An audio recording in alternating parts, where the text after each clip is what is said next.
عذاب مؤخر کر دیا، عذاب تو دیں گے لیکن جلدی نہیں دیں گے کیونکہ لوگوں پہ خرچہ کرتا ہے۔ آپ سوچیں اگر کافر خرچ کرے غریبوں پر تو اس کا بھی عذاب مؤخر ہوتا رہتا ہے، مومن خرچ کرے تو اسے عذاب کیوں کر مل سکتا ہے؟ تو قارون نے سوچا کہ میری اتنی دولت چلی جائے گی، اس نے سوچا کہ کام کرتے ہیں، اتنی دولت بچانے کے لیے تھوڑی سی خرچہ کرتے ہیں۔ اور اس کے دماغ میں ایک شیطانی پلان آیا، تو وہ ایک بدکار عورت کے پاس گیا اور اس بدکار عورت کو کہا کہ کل جب دن میں موسیٰ علیہ السلام اپنی قوم کے سامنے خطاب فرمائیں گے، زکوٰۃ کا قانون بیان کریں گے، تو تو کھڑی ہونا اور موسیٰ علیہ السلام پہ معاذ اللہ ثم معاذ اللہ زنا کا الزام لگانا، میں تجھے اتنے روپے دوں گا، اتنے پیسے دوں گا۔ روپے پیسے تو ہم بتاتے ہیں اس دور میں جو بھی سکے رہے ہیں، لیکن تجھے یہ کہا۔ اس نے کہا کیا میں اللہ کے نبی پہ بدکار تھی لیکن بے غیرت قارون کی طرح تو نہ تھی کہ دولت کے نشے میں اس نے اتنا بڑا فیصلہ کر لیا۔ اس نے کہا موسیٰ علیہ السلام پہ میں کہا کہ میں جتنا کہتا ہوں کر، تجھے منہ مانگی قیمت دوں گا۔ پھر دولت کے ایک مرتبہ 2.5% زکوٰۃ ادا نہیں کرتا تو اللہ کے رسول صلی اللہ علیہ وآلہ وسلم فرماتے ہیں اللہ اس کی نمازیں بھی قبول نہیں فرماتا، کیونکہ اللہ تعالیٰ نے جہاں جہاں زکوٰۃ کا ذکر کیا ہے نماز کے ساتھ کیا۔ زکوٰۃ کا ذکر ہمیشہ نماز کے ساتھ آیا ہے، آپ دیکھ لیں قرآن مقدس میں اٹھا کر نماز کا ذکر کہیں تنہا کر دیا گیا ہے لیکن ہمیشہ زکوٰۃ کو نماز کے ساتھ بیان کیا گیا۔ زکوٰۃ کا معنی ہوتا ہے پاک کرنے۔ زکوٰۃ کو زکوٰۃ اس لیے کہتے ہیں کہ ہر چیز کا ایک میل ہوتا ہے، تو یہ جو ہمارا مال ہے اس کا میل نکالنا، گویا کہ ایک سمجھانے کے لیے کہہ رہا ہوں، یہ شارحین نے بھی لکھا ہے حدیث پاک کی شرح میں کہ یہ جو زکوٰۃ نکالی جاتی ہے مال کا میل ہے، تو جیسے کپڑوں سے مال نکل جاتا ہے تو کپڑے کیسے صاف ہو جاتے ہیں، ایسے جب ہمارے مال سے زکوٰۃ نکل جاتی ہے تو ہمارا جو مال ہے وہ محفوظ ہو جاتا ہے، اللہ کے قلعے میں محفوظ ہو جاتا ہے، اور اس کی حفاظت پھر اللہ اپنے ذمہ کرم پر لے لیتا ہے۔ اور جو لوگ ادا نہیں کرتے زکوٰۃ، کچھ لوگ ایسے ہیں کہ جنہیں بہت تکلیف ہوتی ہے زکوٰۃ ادا کرنے میں، حالانکہ دیا اللہ نے، اور ادا کتنی کرنا ہے؟ صرف 2.5%، یعنی 100 روپے پر 2.5 روپیہ دینا ہے صرف، اور 97.5 روپے اپنے لیے رکھنا ہے۔ اب دیکھیں 97.5 کتنے ہوتے ہیں، اور صرف 2.5%، اور یہ فرض ہے۔ سیدنا صدیق اکبر نے ان کے ساتھ جنگ کی تھی جن لوگوں نے اللہ کے رسول علیہ السلام کے وصال کے بعد زکوٰۃ ادا کرنے سے انکار کیا تھا۔ صدیق اکبر نے فرمایا تھا میں ان کے ساتھ ایسے ہی جہاد کروں گا جیسے ہم کافروں پہ جہاد کرتے ہیں، حتیٰ کہ اگر دور رسالت میں یہ اونٹ کی نکیل اور رسی بھی بطور زکوٰۃ دیتے تھے، اگر یہ رسی بھی روک لیں گے تو بھی میں ان کے ساتھ جہاد کروں گا۔ اور آپ نے کیا۔ معاملہ ایک رسی کا نہیں تھا، معاملہ پیسوں کا نہیں تھا، معاملہ زکوٰۃ کی فرضیت کا تھا، اور زکوٰۃ کی فرضیت اسلام کے وہ 5 بنیادی ستونوں میں سے ایک ہے جس کا ذکر اللہ کے رسول علیہ السلام نے فرمایا کہ اسلام کی بنیاد 5 چیزوں پر ہے: ایمان، نماز، روزہ، حج اور زکوٰۃ۔ یہ 5 ستون ہیں اسلام کے مضبوط۔ اگر کوئی زکوٰۃ کا انکار کرے تو وہ مسلمان نہیں رہ جاتا، وہ کافر ہو جائے گا۔ تو کچھ لوگوں کو زکوٰۃ دینے میں میں اتنی زکوٰۃ کیسے دوں؟ اللہ نے دیا، اللہ نے تو فرمایا کہ ہماری دی ہوئی روزی سے، اللہ کی دی ہوئی روزی سے۔ ایک حدیث پاک میں اللہ کے حبیب علیہ السلام کا فرمان ہے قیامت کے دن لوگ دیکھیں گے کہ بہت بڑا اژدہا ہے جس کی آنکھوں سے آگ نکل رہی ہے اور جس کے دانت لوہے کے ہیں، لوہے کے دانت ہیں اس کے، اور آگ اس کی آنکھوں سے نکل رہی ہے۔ وہ ڈھونڈے گا تو دیکھے گا کہ ایک بندہ جو زکوٰۃ نہیں دیتا تھا وہ اس سے مخاطب ہو کے کہے گا تیرا دایاں ہاتھ میری طرف کر تاکہ میں تیرا ہاتھ کھا جاؤں۔ آقا کریم صلی اللہ علیہ وآلہ وسلم کے فرمان کا مفہوم ہے کہ پھر وہ اس کا دایاں ہاتھ چبائے گا، اور دایاں ہاتھ چبا کر کے کھا لے گا، پھر بائیں ہاتھ کی طرف بڑھے گا۔ جب بایاں ہاتھ چبا کر کھائے گا تو پھر دایاں ہاتھ اس کا دوبارہ واپس آ جائے گا، پھر بایاں ہاتھ کھا چکا رہے گا تو دایاں ہاتھ کھائے گا تو بایاں واپس آ جائے گا۔ اور جس وقت وہ اژدہا جس کی آنکھوں سے آگ نکل رہی ہوگی اور دانت اس کے لوہے کے ہوں گے، وہ بھی جہنم کے بنے ہوئے لوہے کے، تو وہ جب چبا رہا ہوگا تو اس کی چیخ ایسی نکلے گی کہ اس کی چیخ نکلنے سے پورا میدان محشر کانپ جائے گا۔ آپ سوچیں وہ چیخ کیسی ہوگی کہ پورا میدان محشر کانپ جائے گا۔ تو پوچھا جائے گا یہ کس کی چیخ ہے؟ تو ارشاد ہوگا کہ یہ اس کی چیخ ہے کہ جو دنیا میں زکوٰۃ ادا نہیں کرتا۔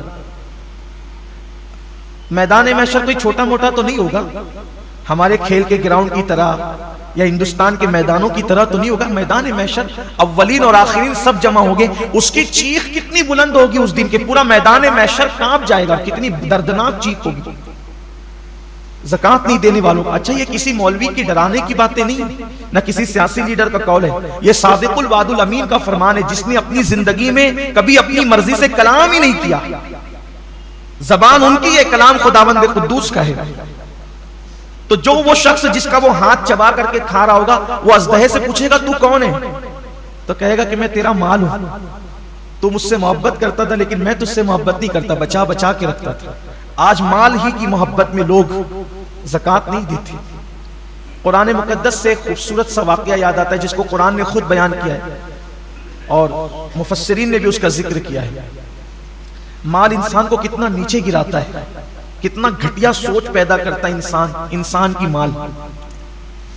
مفسرین فرماتے ہیں قرآن مقدس کی تفسیر میں کہ موسیٰ علیہ السلام کا ایک کزن تھا، کچھ لوگوں نے اس کو خالہ زاد بھائی قرار دیا ہے لیکن ایک قریبی رشتہ بتایا ہے. اس کا نام تھا قارون، اور قارون جو تھا وہ بہت بڑا دولت مند آدمی تھا، مالدار آدمی تھا قارون، اور وہ توریت کا بہت بڑا قاری تھا. وہ یعنی اس کی آواز اتنی خوبصورت تھی، اتنا پڑھا لکھا بندہ تھا وہ موسیٰ علیہ السلام کی قوم میں کہ جب موسیٰ علیہ السلام توریت سننا چاہتے تھے کسی اچھی آواز والے سے تو قارون سے کہتے تھے تو پڑھ، اور قارون تلاوت کرتا تھا توریت شریف کی، اور موسیٰ علیہ السلام اس سے توریت سننا پسند کرتے تھے. یعنی اس سے پتا چلا کہ رشتے میں بھی موسیٰ علیہ السلام کا قریبی ہے اور دیندار بھی ہے. بے دین سے تو حضرت موسیٰ توریت نہیں سنیں گے نا. یعنی کس شان کا آدمی تھا قارون، آپ پہلے یہ سمجھ لیں. لیکن اللہ نے اس کو بہت دولت دی تھی، مال اس کے پاس اتنا تھا، دولت اس کے پاس اتنی تھی کہ اس کی تجوریوں کی چابیاں کئی جانوروں پہ لاد کر لائی اور لے جائی جاتی تھی. اس سے اندازہ ہوتا ہے کہ جس کے پاس چابیاں اتنی ہوگی تو تجوریاں کتنی ہوگی، اور جب تجوریاں اتنی ہیں تو مال کتنا ہوگا. اس دور میں بہت مال ہوگا اس کے پاس. قرآن نے بیان کیا کہ وہ بہت مالدار تھا. اب اللہ کا حکم آیا موسیٰ علیہ السلام پر کہ آپ اپنی قوم سے کہیں کہ وہ زکوٰۃ ادا کریں. زکوٰۃ دینا ہے 2.5% مال سے. تو موسیٰ علیہ السلام نے اپنی قوم سے کہا کہ بھائی اب اللہ کا یہ قانون آیا ہے کہ جو مالدار لوگ ہیں وہ اپنے مال سے غریب لوگوں کو 2.5% زکوٰۃ نکالیں گے. تو چھوٹے موٹے مالدار لوگ تھے، انہیں تو کوئی پرابلم ہی نہیں تھا، انہوں نے تو دینا ہی تھا. سب سے بڑا جو مالدار تھا وہ قارون تھا. قارون نے کہا کہ میں کل سوچ کے بتاتا ہوں. یہ سوچ کے بتانا یہ شیطانی چکر. مسلمان کی ذمہ داری ہے، اللہ کے اور اس کے رسول کا فرمان آ گیا، کوئی سوچ نہیں، کوئی فکر نہیں، کچھ نہیں.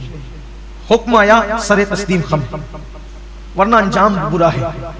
تو کہا میں سوچ کے بتاتا ہوں. پھر وہ گیا گھر، سوچنے لگا اتنی دولت، اس کا 2.5% کتنا ہوگا. جیسے آج کروڑ پتی لوگ کہتے ہیں نا لاکھوں نکل جائے گا میرا لاکھوں. ارے کروڑوں تو دیا اللہ نے ہے نا، لاکھوں نکلا تو تُو نے دیا کیا. اور اس پہ وعدہ بھی ہے، ایک دے گا تو میں کم سے کم 10 دوں گا، کم سے کم 70 دوں گا، 700 دوں گا، اور اگر نیت میں اور خلوص ہے تو میں تجھے بے حساب عطا کروں گا. ملنا ہے وہ دنیا میں ہی، واپس دنیا میں پہلے ملے گا، آخرت میں تو ملنا ہی ملنا ہے. شیطان کے مکر و فریب میں مت پڑو. قرآن میں اللہ فرماتا ہے شیطان تمہیں غربت کا خوف دلاتا ہے. اللہ کی راہ میں خرچ کرتے ہو نا تو تمہیں کیا رہ جائے گا تیرے پاس. ارے کیا رہ جائے گا، کیا اس کا کرم ہوگا. تو جس نے اتنا دیا ہے جب اس کی راہ میں دو گے تو وہ اور عطا کرے گا. میں نے ایک بہت بڑے بزرگ کو یہ بات کہتے ہوئے سنا ہے کہ دینے والا کبھی غریب نہیں ہوتا، بس اچھی نیت سے وہ اللہ کی راہ میں دینا شروع کرے، کبھی غربت اس کے پاس نہیں آئے گی. فرعون پر اللہ نے عذاب نازل نہیں کیا اس وقت تک جب تک فرعون بھوکوں کو کھانا کھلاتا رہا.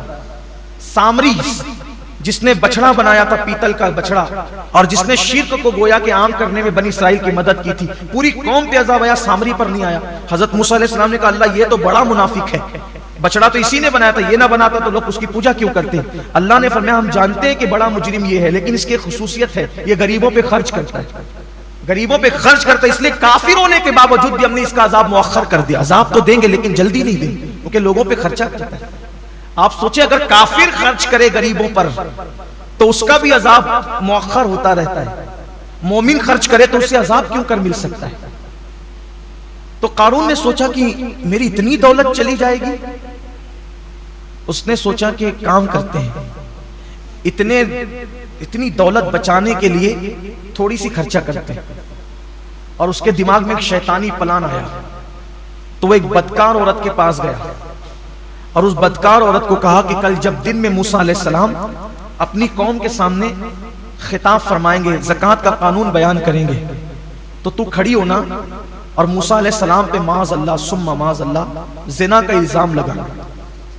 میں تجھے اتنے روپے دوں گا, اتنے پیسے دوں گا.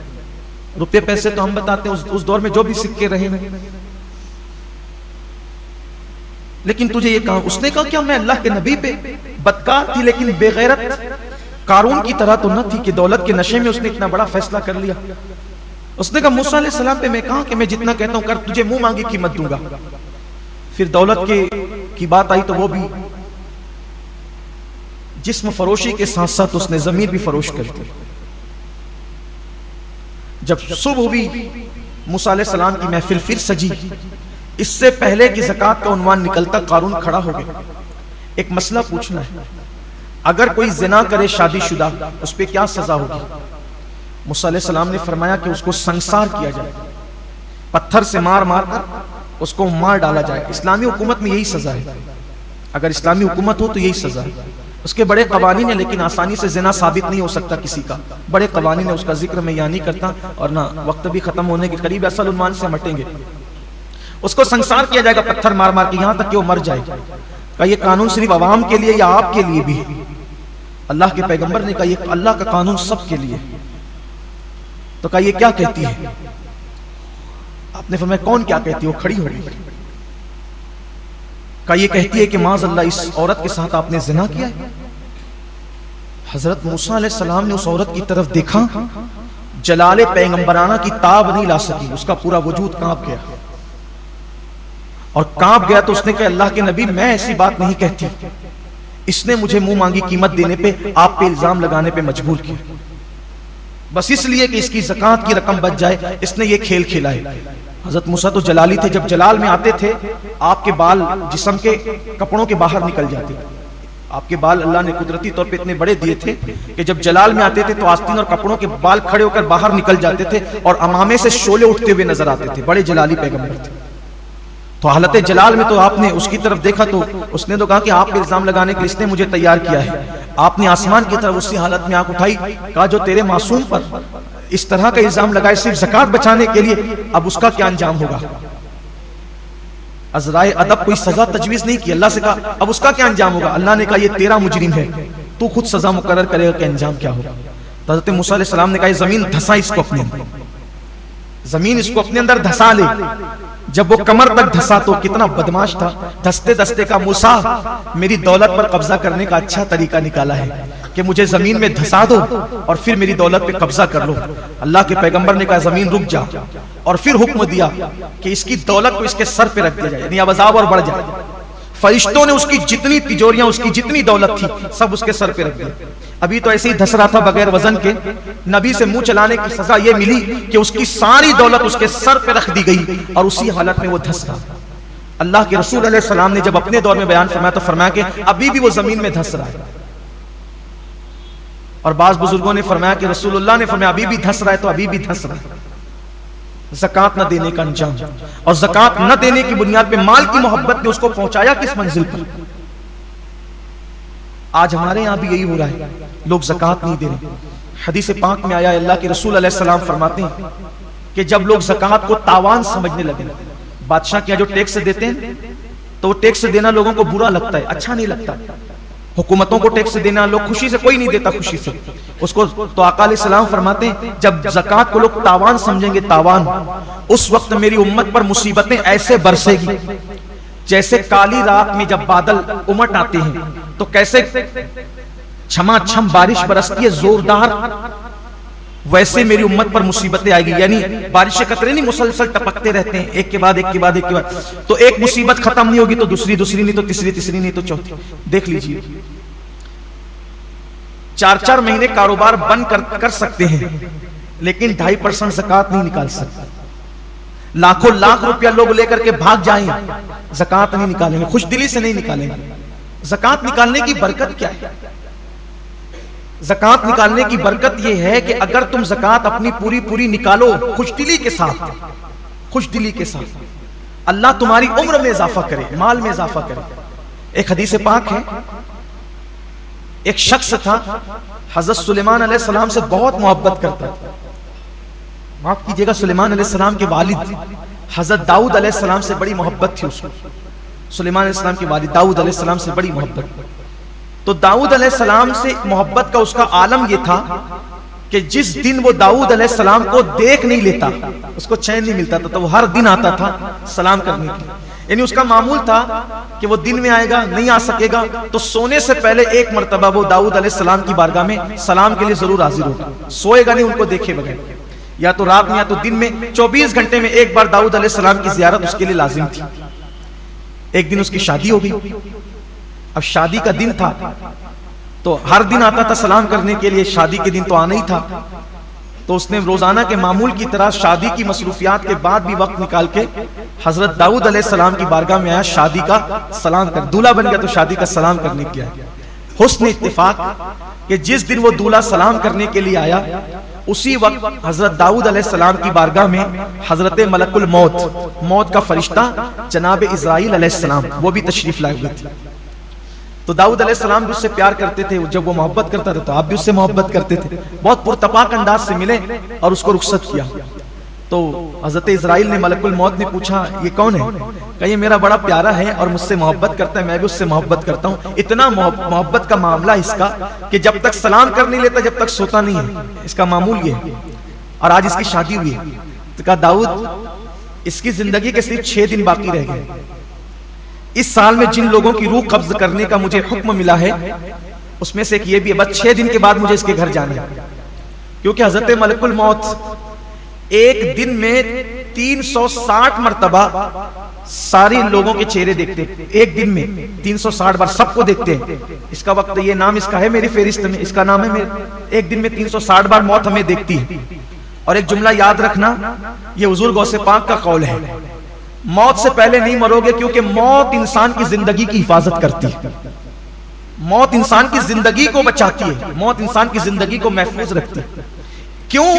اس لیے کہ کسی کو مارنا تو موت ہی نے ہے، موت کے سوا اس کو کوئی نہیں مار سکتا، تو جب موت ہی نہ آئے گی تو آئے گا کون؟ بات یہ ہے، مارنا کس نے ہے؟ موت، اور وہ بھی اپنی مرضی سے نہیں، اللہ کے حکم سے۔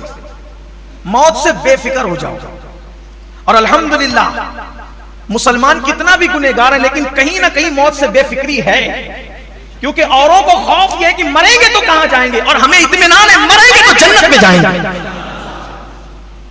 اوروں کو مرنے کے بعد کوئی ٹھکانہ نہیں ہے، اسی لیے وہ گھبرائے ہوئے ہیں، بڑا ہنگامہ ہاہاکار مچا کہ مریں گے تو کہاں جائیں گے، ہمیں اطمینان ہے۔ اور ہمیں تو اور ہی زیادہ، ہم ولیوں کے ماننے والے صوفیہ ہمیں تو زیادہ اطمینان، عاشقان رسول کو زیادہ اطمینان ہے۔ کیوں؟ حق تعالی بھی کریم اور محمد بھی کریم، اور فارسی میں کہا گیا ہے صد شکر ہستے میانے دو کریم، میں اللہ کا شکر ادا کرتا ہوں کہ میں 2 کریموں کے درمیان ہوں، میں نے مر کے جانا کہاں ہے؟ 2 کریموں کے درمیان جانا ہے، 2 کریموں کے درمیان جانا ہے، حق تعالی بھی کریم اور محمد بھی کریم۔ اور کیسے کریم ہے، ماؤں کی محبتیں گھٹنے جہاں ٹیک دیتی ہے اس سے آگے اور کروڑوں درجہ آگے اللہ اپنے بندوں سے محبت کرتا ہے، پیار کرتا ہے۔ اور مومن کی قبر تو جنت کے باغوں میں سے باغ ہے، اس لیے موت سے بے فکر ہو جاؤ۔ لیکن بے فکر ہونے کا مطلب یہ نہیں کہ احتیاط ختم کر دو، یہ نہیں، احتیاط بھی باقی رکھو اور موت کا ٹینشن چھوڑ، جب آنا ہے تب آئے گی، اس سے پہلے کبھی نہیں آئے گی۔ موت ہی زندگی کی محافظ ہے۔ ایک دن میں 360 بار چہرہ دیکھتے ہیں، حضرت ملک الموت تیرا وقت آیا کہ نہیں؟ تو حضرت داؤد علیہ السلام سے کہا کہ 6 دن کے بعد جانا ہے اس کے گھر، اس حکم اللہ کا، روح نکالنے کے لیے۔ بڑا افسوس ہوا لیکن کہہ کیا سکتے، کرنا کیا تھا، اللہ کا حکم ہے، ٹھیک ہے کوئی بات نہیں۔ پھر وہ شخص آتا جاتا رہا، ان 6 دن میں حضرت داؤد اس کو بڑی حسرت سے دیکھتے، 6 دن کا دولہا چلا جائے گا، ایسے ہی نہ کہیں دلہن کے ہاتھ کی مہندی بھی نہ مٹے گی اور اس کا سہاگ اجڑ جائے گا۔ لیکن 6 دن بھی چلے گئے، حتیٰ کہ 7 مہینے بیت گئے، 6 دن تو گئی گئے، وہ انتقال نہیں ہوا، مرا نہیں، 7 مہینے بیت گئے، اس درمیان میں حضرت ملک الموت آئے نہیں، 7 مہینے کے بعد آئے۔ 7 مہینے کے بعد آئے تو انہوں نے پہلا سوال یہی کیا، آپ تو کہہ رہے تھے 6 دن میں مرے گا، 7 مہینے ہو گئے نہیں مرا ابھی تک۔ کہا ہاں، ظاہر سی بات ہے اللہ کا معصوم فرشتہ جھوٹ کب بول سکتا؟ فرشتوں میں رسول ہے وہ، فرشتوں میں رسول ہے، حضرت جبریل، حضرت میکائیل، حضرت اسرائیل، حضرت اسرافیل، یہ لوگ رسول فرشتے ہیں، بہت شان والے لوگ ہیں، یہ معمولی لوگ نہیں ہیں، ان کی بڑی عظمت اور بزرگی ہے، معصوم ہے وہ لوگ، معصوموں میں معصوم ہیں، فرشتوں میں فرشتے ہیں، فرشتے بھی ان کا احترام کرتے ہیں۔ تو کہا میں نے جو کہا وہ تو سچ ہی تھا۔ کہا پھر ہوا کیا مجھے بتا۔ کہا حضرت جب وہ آپ کے گھر سے نکلا تو اس کے دل میں خیال آیا کہ آج میری شادی ہو گئی ہے، شادی تو ہو گئی لیکن میں نے زکوٰۃ جو دینی تھی اس میں سے کچھ باقی رہ گئی تھی، زکوٰۃ میری زکوٰۃ جو دینی تھی وہ کچھ باقی رہ گئی، تو رستے میں اس کو ایک غریب ملا تو بقیہ اس زکوٰۃ کی رقم اس نے اس غریب کی جھولی میں ڈال دی۔